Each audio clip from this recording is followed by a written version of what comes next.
I was playing around with my kids a little bit, showing them how to make a little tiny game on Grasshopper. And I thought, oh, we found a brown recluse in the tub, so why not do a little creepy spider thing?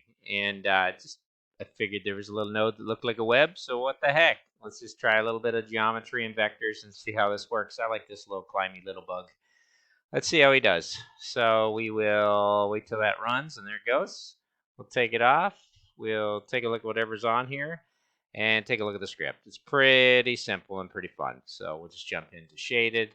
There it is. Basically, I've oriented. Let me get this set right. Upside down. There we go. So the spider's over here. Just kind of fun playing with them. I guess I'll set them up so you can kind of see.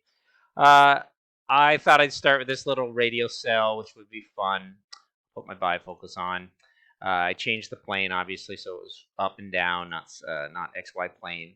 Grab the curves, grab the points, and with that, I did curve closest point to 8 of them. That's all I wanted to know was which ones were there. And then I started by defining a sphere, which would be my spider's head. Those would be where his legs go. And I would move that spider with this little slider across this little plane. I just move him up and down like that. So I have a little spider that can animate.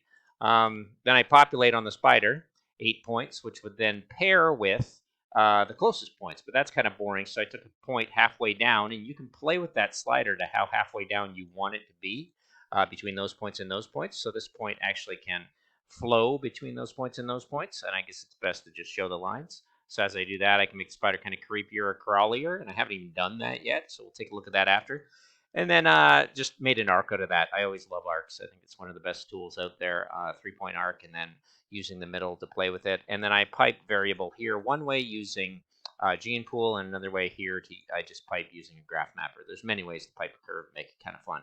So let's leave this. Let's see what the spider walks like if I start to play with his legs a little farther up here. Well, that gets pretty wild. So I think you got to keep it to the center a little bit, but let's let him go a little crazy and let his legs shoot out there, and let's see how this wingly dingly heads off across this web. Fun little exercise. Just play with vectors, get your practice in. There he goes. He's hobnobbling around and having fun, and off he goes with his long, spindly legs. Kind of ridiculous at that size. So obviously, I probably have to keep his legs a little more moderate in the middle. And he walks to the center where all the points are, so they all kind of look like he bounces for a second, and then off he goes. And I've got him angled that it looks like he's kind of eager to go up.